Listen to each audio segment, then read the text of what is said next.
Another quick review of the 2017 KTM 300XE. So this bike now has over 50 hours on it. If you look there, 54.1 hours.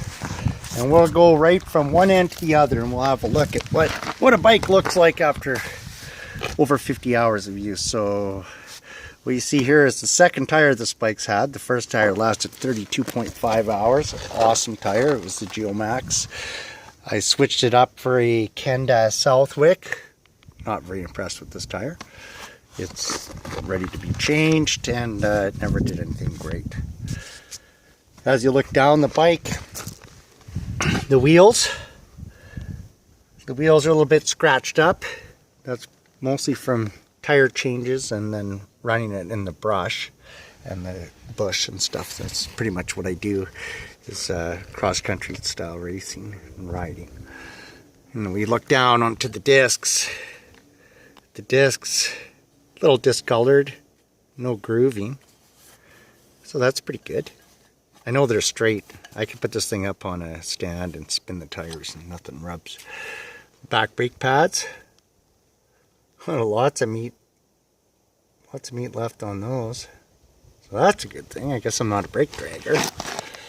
And you look down, you know, everything's all intact, looks pretty good. Swing arm, a little bit scratched up. This bike isn't even clean. I just got off the thing.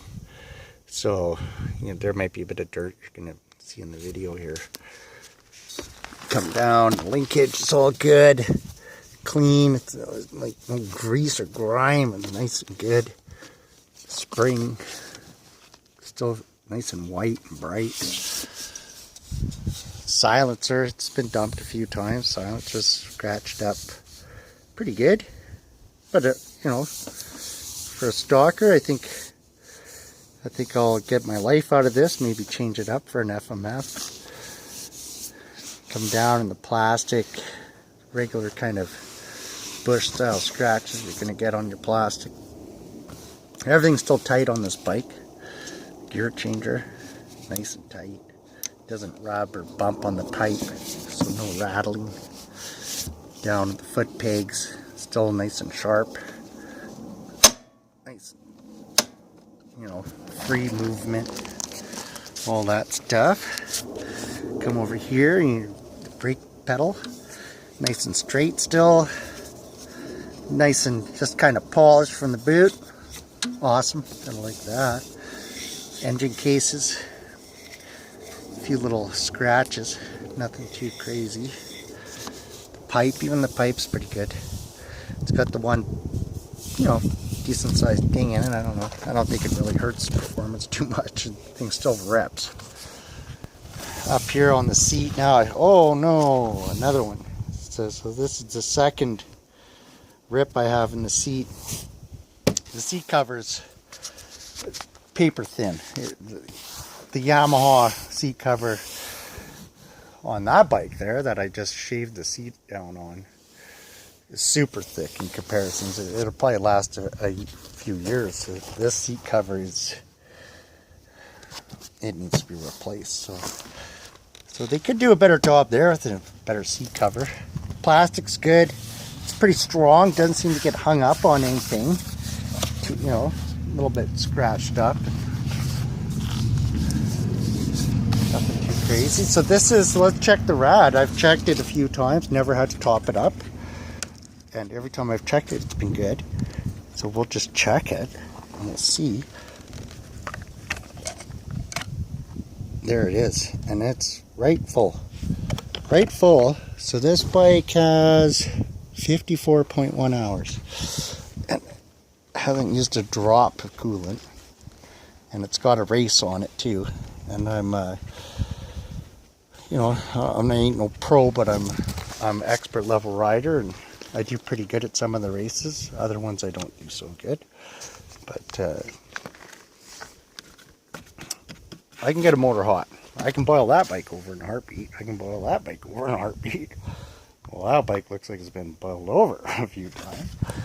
Anyways, back to this one. So, grips, bolt-on grips, great grips.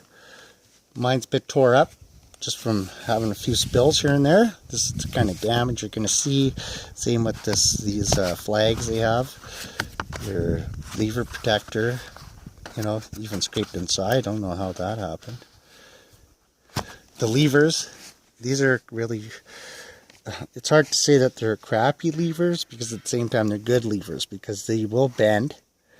They rarely break, and and you can bend them back. They're one of the few levers that I've ever been able to bend back, but these ones bent back. So I'm happy. I'm kind of happy about them. I think they're okay. I would have broke them if they were any other kind of lever. Look at this one.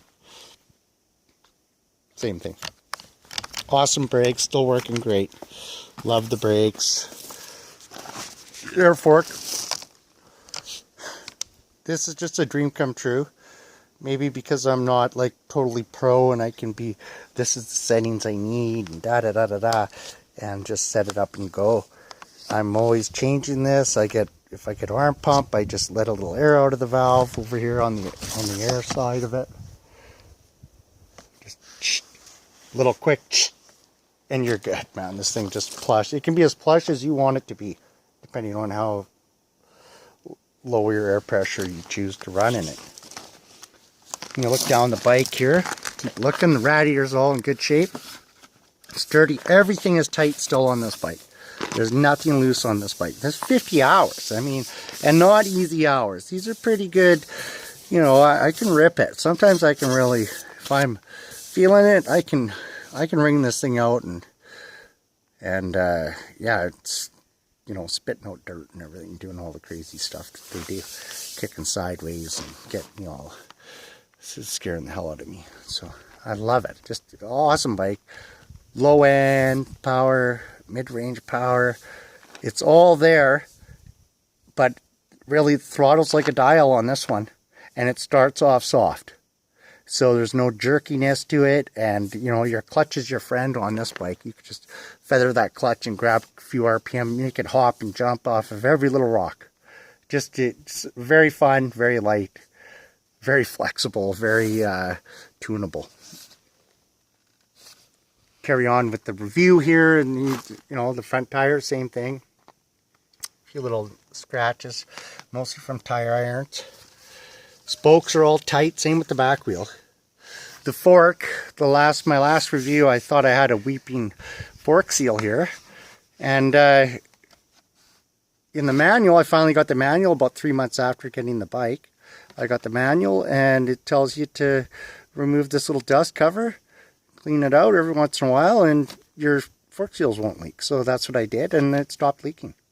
So I'm totally happy about that, and so I haven't had to put any money. I thought for a while there I was going to have to rip the forks off and do all that kind of bull crap that I don't want to